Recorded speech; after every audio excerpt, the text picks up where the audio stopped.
ഞാൻ വിചാരിച്ചു പിരികം രണ്ടും കൂടി ഇപ്പൊ കൂട്ടിക്കെട്ടു. ഓക്കെ, നമ്മുടെ ഗെയിം എന്താന്ന് വെച്ചാല് ഞാനൊരു ഡയലോഗ് പറയും, അല്ലെങ്കിൽ ഒരു സിറ്റുവേഷൻ പറയും. ആ ചേട്ടന്റെ ക്യാമറ ഇരിക്കുന്ന ചേട്ടന്റെ മുഖം ക്യാമറ സൂം ചെയ്ത് നോക്കുമായിരിക്കും പെട്ടെന്ന് എന്തെങ്കിലും പറ്റിയോ. അതെ അതെ. ഓക്കെ, അപ്പൊ ഞാനൊരു സിറ്റുവേഷനോ ഒരു ഡയലോഗോ അല്ലെങ്കിൽ ഒരു സിനിമ ഡയലോഗോ എന്തെങ്കിലും തരും. അതിന്റെ കൂടെ ഞാനൊരു ഇതുപോലൊരു നവരസവും പറയും. അപ്പൊ ഞാൻ പറയുന്ന നവരസത്തിൽ വേണം അത് ചെയ്ത് കാണിക്കാൻ. എനിക്ക് കത്തിയില്ല. അടച്ചോ? എനിക്ക് കത്തിയില്ല. ഇല്ല. അതായത് ഇപ്പൊ ഞാൻ സിറ്റുവേഷൻ പറയും, ഒരു ഡയലോഗ് പറയും. ഞാൻ പറയുന്നത് ഹാസ്യത്തില് അഭിനയിച്ച് പറയാൻ പറയും. ഓ അങ്ങനെ അങ്ങനെ. ഫിലിം നെയിമോ? അല്ലല്ല, ഫിലിമിലെ ഡയലോഗോ അല്ലെങ്കിൽ എന്തെങ്കിലും ഒരു കോമൺ സിറ്റുവേഷൻ കോമഡി ആക്കും. ഓക്കെ, റെഡി അല്ലേ? ഓക്കെ, അപ്പൊ സിറ്റുവേഷൻ ഇതാണ്. ഞാൻ ചേച്ചിയുടെ ബെസ്റ്റ് ഫ്രണ്ടാ. എൻ്റെ ഒരു വകയിലുള്ള ഒരു അമ്മാവന് ഒരു ആക്സിഡന്റ് പറ്റി ഹോസ്പിറ്റലിലായി. അപ്പൊ ഇക്കാര്യം ഞാൻ അമ്മാവന് വേണ്ടി ഭയങ്കര ക്ലോസാ. അപ്പൊ എന്നോട് ഇക്കാര്യം പറയാനുള്ള ധൈര്യം ആർക്കും ഇല്ല. അപ്പൊ ആ ടാസ്ക് ചേച്ചി എത്തിച്ചേക്കുവാ. അപ്പൊ എന്നോട് വന്നിട്ട് പറയണം, എടി ഒരു കാര്യം പറയാനുണ്ടായിരുന്നു, നിന്റെ അമ്മാവൻ ഇതുപോലെ ഒരു ആക്സിഡന്റ് പറ്റി, പേടിക്കാനൊന്നുമില്ല, പക്ഷെ ക്രിട്ടിക്കൽ സ്റ്റേജില് ICU ഹോസ്പിറ്റലില എന്ന് പറയണം. ഇത് ഹാസ്യത്തിൽ വേണം എന്നോട് പറയാൻ. അങ്ങനെ ചിരിച്ചോണ്ട് പറയണം. അതെ, ഹാസ്യത്തിൽ പറയണം. അതെ, സുഖാണോ? ആടി, എന്തൊക്കെയുണ്ട് വിശേഷം? നന്നായി പോകുന്നു. നമുക്ക് അമ്മാനെ ഒന്ന് കാണാൻ പോവാം. അമ്മാന്റെ കാര്യം വൻ കോമഡിയാ. നിന്റെ അമ്മാന്റെ കാര്യം വൻ കോമഡി ആയിട്ടിരിക്കുക. പുള്ളി പൊതുവെ ആളിച്ചിരി കോമഡിക്കാരനാണ്. പക്ഷെ അതല്ല, ഇന്ന് പോകുന്ന വഴിക്കേ ഒന്നും പറയണ്ട, ഒരു പട്ടി കുറുകെ ചാടിയതാ. പുള്ളി നേരെ ചെന്ന് പട്ടിയുടെ മണ്ടയിലോട്ട് വണ്ടി കയറ്റിട്ട് കറങ്ങി അടിച്ചിട്ട് ഒരു ക്രോസിലൊരു വണ്ടി വന്ന് ഇടിച്ച് കറങ്ങി അടിച്ച് വീണു. കാലും കൈയൊക്കെ ഒടിഞ്ഞ് ഇച്ചിരി ക്രിട്ടിക്കലായിട്ട് ഹോസ്പിറ്റലിൽ കിടക്കാം. അതിന് അല്ല, നമുക്കൊന്ന് കണ്ടിട്ട് വരാം. വൻ കോമഡി എന്ന് എല്ലാരും പറയുന്നു. മുഖക്ക ഇങ്ങനെ ഇരിപ്പുണ്ടെന്നാ പറഞ്ഞത്. നമുക്കൊന്ന് അമ്മാവൻ ആശുപത്രിയിലായതാണോ നീ ഇത്ര ചിരിക്കുന്നത്? ഓക്കെ, സംഭവം പൊളിഞ്ഞെങ്കിലും അതെ, ഒരുപാട് വലിച്ചു നീട്ടണ്ടല്ലേ? അതായിരിക്കും നല്ലത്. ഓക്കെ, ഇനി അടുത്തൊരു ഡയലോഗ് വേണോ? വേണം വേണം, 5 എണ്ണം ഉണ്ട്. 5 എണ്ണോ? 9 രസങ്ങൾ ഉണ്ടായിട്ട് 5 എണ്ണം കുറച്ചതാ. വടക്കം വീട്ടിൽ കൊച്ചുകുഞ്ഞിനോട് ഉടക്കാൻ നിൽക്കരുത്, ഉടച്ച് കൈത്തരും. ഇത് ശൃംഗാരത്തിൽ പറയണം. എന്റെ ദൈവം, ആൾക്കാർ എങ്ങനെ കണ്ടോണ്ടിരിക്കുവോ ദൈവമേ. ശൃംഗാരം ഒഴുകണം. നിങ്ങക്ക് വ്യൂവേഴ്സ് ഒന്നും വേണ്ടേ? വേണം. ഇത് കണ്ടോണം. ഇത് കഴിയുമ്പോ വ്യൂവേഴ്സ് എങ്ങനെ? എന്താണ്? വടക്കം വീട്ടിൽ കൊച്ചുകുഞ്ഞിനോട് ഉടക്കാൻ നിൽക്കരുത്, ഉടച്ച് കൈത്തരും. ഉടച്ച് കൈത്തരും, ശൃംഗാരം. ശൃംഗാരം. അതെ, വടക്കം വീട്ടില് കൊച്ചുകുഞ്ഞിനോടെ, വടക്കം വീട്ടില് കൊച്ചുകുഞ്ഞിനെ അറിയില്ലേ? ഓടുന്നു. പുള്ളിയോട് ഉടക്കാൻ നിക്കണ്ട, നിന്ന ഉടച്ച് കൈത്തരും. ഓടുന്നു. മതിയോ? സന്തോഷായോ? സന്തോഷം. എപ്പോഴും പറഞ്ഞല്ലേ വേണ്ട. എനിക്ക് 50 ലക്ഷം രൂപയുടെ ലോട്ടറി അടിച്ചു. എനിക്ക് അത് നിങ്ങളുടെ ഫ്രണ്ടായിട്ടുള്ള എനിക്ക് നിങ്ങൾ ഗിഫ്റ്റ് തരാൻ പോവാ. അത് രൗദ്രത്തിൽ പറയണം. എനിക്ക് 50 ലക്ഷം രൂപയുടെ ലോട്ടറി അടിച്ചിട്ടുണ്ട്. വേണോ? എനിക്ക് 50 ലക്ഷം രൂപയുടെ ലോട്ടറി അടിച്ചിട്ടുണ്ട്. വേണമെങ്കിൽ വന്ന് എടുത്തിട്ട് പോട്ടു. അയ്യോ, അപ്പൊ എനിക്ക് തരാൻ പോവാണോ? വേണേ വന്ന് എടുത്തിട്ട് പോ. ചുമ്മാ എനിക്ക് ദേഷ്യം വന്നിട്ട് ഇരിക്കുക കേട്ടോ. ഒരു കാര്യം ഞാൻ പറഞ്ഞേക്കാം, വേണേ വന്ന് എടുത്തിട്ട് പോ. ഇനി അടുത്തത് വീരം. വീരം കാണാൻ വലിയ ലുക്കില്ലെന്നേ ഉള്ളൂ, ഭയങ്കര ബുദ്ധിയാ. കാര്യം ഞാൻ പറഞ്ഞേക്കാം, കാണാനൊട്ടും ബുദ്ധി അല്ല, അയ്യോ കാണാനൊട്ടും ലുക്കില്ലെന്നേ ഉള്ളൂ. ഒടുക്കത്തെ ബുദ്ധിയാ. കാണാൻ ഒടുക്കത്തെ കാണാൻ വലിയ ലുക്കില്ലെന്നേ ഉള്ളൂ. ഓഡീഷന് വല്ലതും പോയിട്ടോ? ഇല്ല, ഞാൻ ഇതുവരെ പോയിട്ടില്ല. കാണാൻ വലിയ ലുക്കില്ലെന്നേ ഉള്ളൂ, ഒടുക്കത്തെ ബുദ്ധിയാ. കാണാൻ വലിയ ലുക്കില്ലെന്നേ ഉള്ളൂ, ഒടുക്കത്തെ ബുദ്ധിയാ. കേട്ടോ? എന്നാര് പറഞ്ഞു? ഓരോരുത്തരും പറയുന്നു, നമ്മളതൊക്കെ അങ്ങ് വിശ്വസിക്കല്ല. ഇപ്പൊ എന്താ ചെയ്യുന്നു? നീ അടുത്തത് കരുണം.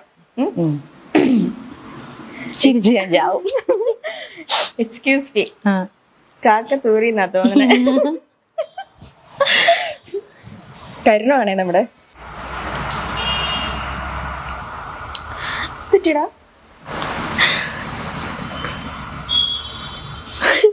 എന്താടാ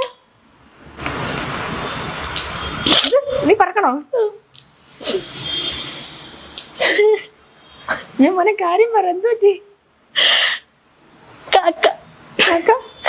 ചത്തുപോയോ? കക്കത്തൂറിതാ തോന്നുന്നത്. അയ്യോ എന്റെ മോനെ, എനിക്കിങ്ങനെ വന്നല്ലോ. എനിക്കറിയണ്ട. എന്നോട് എല്ലാരും ക്ഷമിക്കണം, ഞാൻ വിനീതമായിട്ട് അഭ്യർത്ഥിക്കുന്നു. എങ്ങനെ ഉണ്ടായിരുന്നു ഗെയിം? ഇഷ്ടപ്പെട്ടോ? നന്നായിരുന്നു. നല്ലായിരുന്നോ? അടിപൊളിയായിരുന്നു. ഓക്കെ, അപ്പൊ നമ്മളിപ്പോ ഒരു അടിപൊളി ഗെയിം ഒക്കെ കളിച്ചിട്ടിരിക്കുകയാണ്. സന്തോഷായോ? സന്തോഷായി. ഞാൻ അത് ചോദിക്കേണ്ടത് സന്തോഷമായോ? എനിക്ക് സന്തോഷായി. ഇഷ്ടായോ? അവർക്ക് എന്തായി കാണും എന്തോ. ഇത് റിലീസ് ചെയ്യുമ്പോഴായിരിക്കും. അതെ അതെ അതെ, ഇഷ്ടംപോലെ കമന്റ്സ് കിട്ടും. പോരട്ടെ പോരട്ടെ. അപ്പം ഇപ്പം ഡാൻസർ ആണല്ലോ, ഒരു ഡാൻസർ ആയിട്ടാണോ അതോ ഒരു ആക്ട്രസ് ആയിട്ട് ആണോ അറിയപ്പെടാൻ ഏറ്റവും ആഗ്രഹിക്കുന്നത്? അത് അങ്ങനെ ചോദിച്ചാൽ വലിയ പ്രശ്നമാണ്. രണ്ടും ഇഷ്ടമാണ്. രണ്ടും ഇഷ്ടമാണ്. നമ്മുടെ ശോഭന ചേച്ചിയൊക്കെ പോലെ ആക്ട്രസ് കം ഡാൻസർ അങ്ങനെ? ഓ, ഇഷ്ടപ്പെട്ടു കേട്ടോ. അത് ഭയങ്കര ഇഷ്ടമാണ്. പിന്നെ എല്ലാം ദൈവത്തിന്റെ അനുഗ്രഹം പോലെ. ഇപ്പം ഡാൻസ് തന്നെയായാലും കുഴപ്പമില്ല, നമുക്കൊന്നും പറയാൻ പറ്റത്തില്ല. നമുക്ക് ഈ ഫീൽഡിൽ നമുക്ക് എത്ര നാൾ നിൽക്കാൻ പറ്റുമെന്നോ അല്ലെങ്കിൽ നമുക്ക് എത്ര നല്ല ക്യാരക്ടേഴ്സ് ചെയ്യാൻ പറ്റും എന്നൊന്നും അറിയാൻ പറ്റില്ല. പിന്നെ ഡാൻസ് ആകുമ്പം അത് നമ്മളാണല്ലോ തീരുമാനിക്കുക ഇപ്പം എത്ര നാൾ വേണം എങ്ങനെയാണെന്നൊക്കെ. ദൈവം സഹായിച്ച ഒരു കുഴപ്പമില്ലാതിരിക്കുകയാണെങ്കിൽ ഡാൻസ് മാത്രമായാലും കുഴപ്പമില്ല. നല്ല വർക്ക് കിട്ടിയാലും കുഴപ്പമില്ല. ഞാൻ എല്ലാത്തിലും ഹാപ്പിയാണ്. എല്ലാത്തിലും ഹാപ്പിയാണ്. അങ്ങനെ ഇന്ന ഒരു നിശ്ചിതമായിട്ടൊരു എയിം? ഓ, അങ്ങനെയൊന്നുമില്ല. അതൊരു ലക്ഷ്യമില്ലെന്ന്. ഓ, അപ്പൊ ഞാനൊരു ലക്ഷ്യമില്ലാത്തവളായിരുന്നല്ലേ? അതിന് മനസ്സിലായില്ല. മറ്റേ ഇന്ന് തന്നെ ഒരു ഭിത്തിയിൽ ഇങ്ങനെ എഴുതി വെക്കണേ എയിം എന്ന് പറഞ്ഞിട്ട്. എനിക്ക് കിട്ടിയതൊന്നും അങ്ങനെ കിട്ടിയിട്ടുള്ള കാര്യങ്ങളല്ല. ഞാനിങ്ങനെ എയിം ചെയ്ത് അങ്ങനെ എടുത്തിട്ടുള്ള കാര്യങ്ങളൊന്നും അല്ല. അതൊക്കെ എങ്ങനെയൊക്കെയോ സംഭവിച്ചു പോയി. ഓക്കെ, ഈ ഫീൽഡിൽ ഏതെങ്കിലും ഒരു ഗോഡ് ഫാദർ ഉണ്ടോ ശരിക്കും? ലൈക്ക് എന്ത് കാര്യത്തിനും ഉപദേശം തരുന്ന, ഓടിച്ചെല്ലാൻ പറ്റുന്ന, ഹെൽപ്പ് ചോദിക്കാൻ പറ്റുന്ന, റെക്കമെൻഡേഷൻസ് ചെയ്യുന്ന അങ്ങനെ ആരെങ്കിലും? അങ്ങനെ ഒരാളുടെ പേര് നമുക്ക് അങ്ങനെ പറയാൻ പറ്റിയ, എനിക്ക് ആദ്യമേ മുതലേ എൻ്റെ കൂടെ നിന്ന് എന്ത് ചെറിയ ചെറിയ കാര്യത്തിനായാലും പോലും ആദ്യമേ തന്നെ എപ്പോഴും കൂടെ നിന്ന് സപ്പോർട്ട് ചെയ്യുന്നത് അമ്മ അച്ഛനും തന്നെയാണ്. അത് ഞാൻ ഏത് വഴിക്ക് പോണം ആ വഴിക്ക് പോയാൽ അത് വേണ്ട, അത് തെറ്റാണെന്നൊന്നും ഇത് വഴിക്ക് പൊക്കോ അങ്ങനെ പറഞ്ഞ് അതായിരിക്കും നല്ലതെന്നൊക്കെ പറഞ്ഞു വിടുന്നത് അവർ തന്നെയാണ്. പിന്നെ നമ്മുടെ കൂടെ വർക്ക് ചെയ്യുന്നവരൊക്കെ ഇപ്പം എന്തെങ്കിലും ഇങ്ങനെ ഒരു ക്യാരക്ടർ വന്നിട്ടുണ്ടോ, ചെയ്യണോ, ഒക്കെ ആണോ എന്നൊക്കെ ആരോടെങ്കിലും ചോദിച്ചാൽ അങ്ങനെ പറഞ്ഞു തരുന്ന ഒരുപാട് ഫ്രണ്ട്സ് ഒക്കെ ഉണ്ട്. ഓക്കെ, ഇപ്പം അച്ഛൻ ആർട്ടിസ്റ്റ് ആണെന്ന് പറഞ്ഞു. ഈ അമ്മയ്ക്കും അനിയനും ഒക്കെയുള്ള ടാലൻസ് എന്തൊക്കെയാ? അമ്മയ്ക്ക് എന്റെ പുറകെ ഇങ്ങനെ നടന്ന്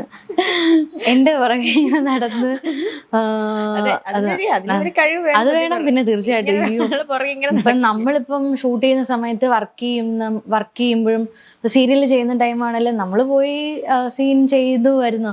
പക്ഷെ രാവിലെ മുതല് വൈകിട്ട് വരെ രാത്രി വരെ തീരുന്നിടം വരെ അവിടെ ആ റൂമിൽ ഇങ്ങനെ വെറുതെ ഇങ്ങനെ ഇരിക്കണം. പിന്നെ എന്റെ പുറകെ അത് ചെയ്യണം ഇത് ചെയ്യണം, എന്നെ ഹെൽപ്പ് ചെയ്യാനും അങ്ങനെ. അത് ഭയങ്കര ഒരു വലിയ പാടാണ് കേട്ടോ, രാവിലെ മുതൽ ഇങ്ങനെ ഇരുന്ന്. അത് വലിയ പാടാണ്. ഞാൻ ഒരുപാട് അമ്മമാരെ അതുപോലെ കണ്ടിട്ടുണ്ട്. നമ്മുടെ ഇൻഡസ്ട്രിയിലെ ഒരുപാട് ആർട്ടിസ്റ്റുകളുടെ അമ്മമാർ ഇങ്ങനെ കൂടെ ഇരുന്ന് രാവിലെ മുതൽ രാത്രി വരെ ഇരിക്കുക. അത് കുറച്ച് പാടാണ് കേട്ടോ. ശരിക്കും അവർക്കൊരു അസോസിയേഷൻ തുടങ്ങണം. അത് വേണം. മോഡേൺ ഡ്രസ്സസ് ആണോ അതോ നാടൻ വേഷങ്ങളാണോ കൂടുതൽ ഇഷ്ടം? എനിക്ക് കൂടുതൽ ഇഷ്ടം നാടൻ വേഷങ്ങളാണ്. അതിലാണ് ഞാനിങ്ങനെ എപ്പോഴും കംഫോർട്ടാണ്. തനിയാണോ സ്റ്റൈലിംഗ് ഒക്കെ ചെയ്യുന്നത്? ഓ ഇല്ല, അങ്ങനെയൊന്നുമില്ല, അമ്മയാണ്. കാരണം ഐശ്വര്യയുടെ സ്റ്റൈലിംഗ് ഭയങ്കര ഫേമസ് ആണ്. എന്റെ ഇന്റർവ്യൂസ് ഒക്കെ ഏതൊക്കെ എവിടെയൊക്കെ കണ്ടിട്ടുണ്ടെന്ന് തോന്നുന്നില്ല. പിന്നെ ഒന്നും കാണാതെ ഞാൻ ഇന്നിങ്ങനെ വന്ന് രാവിലെ ഇരുന്നതാ. ഞാൻ ആ കാര്യത്തില് തോൽവിയാണെന്ന് പറയാം. അത്ര എല്ലാ ഡ്രസ്സും സെലക്ട് ചെയ്ത അമ്മയായിരിക്കും. എല്ലാ ഡ്രസ്സും സെലക്ട് ചെയ്യുന്ന അമ്മയാ. പിന്നെ ഞാൻ തന്നെ ഇടുന്നതൊക്കെ എന്തെങ്കിലും ഇട്ട് കഴിഞ്ഞാൽ അതൊക്കെ ഇതെന്ത് വേഷം എന്നായിരിക്കും എല്ലാവരും മിക്കവരും ചോദിക്കുന്നത്. പിന്നെ അങ്ങനെ വലിയൊരു ടാസ്ക് എടുക്കാൻ പോകാറില്ല. അമ്മ എടുത്തോ, ഞാനിടാം, അത്രേ ഉള്ളൂ. ഇപ്പൊ ഒരുപാട് ഡ്രസ്സുകളും കാര്യങ്ങളും അങ്ങനെയൊക്കെ ഉണ്ട്. അപ്പം നമ്മളിപ്പോ കേൾക്കുന്ന ഒരു കാര്യം ഈ ബോഡി ഷേമിംഗ് എന്ന് പറഞ്ഞാൽ അത് എപ്പോഴെങ്കിലും ഫേസ് ചെയ്തിട്ടുണ്ടോ? കാരണം ഐശ്വര്യ കുറച്ചും കൂടി ഒരു ബബ്ലി ഫിഗർ ആണല്ലോ. അങ്ങനെ അതിപ്പം പറഞ്ഞിട്ടുണ്ട് ഇങ്ങനെ ഭയങ്കര തടിയാണ് അങ്ങനെ പറഞ്ഞിട്ടുണ്ട്. പിന്നെ നമ്മളെ നേരിട്ട് കാണുന്നേക്കാളും ഒന്നും കൂടെ തോന്നും, ഫ്രെയിമിൽ ഒന്നും കൂടെ കുറച്ചുകൂടെ തോന്നും, അങ്ങനെ ഫീൽ ചെയ്തിട്ടുണ്ട്. പല ആർട്ടിസ്റ്റുകളും അങ്ങനെ പറഞ്ഞിട്ടുണ്ട്.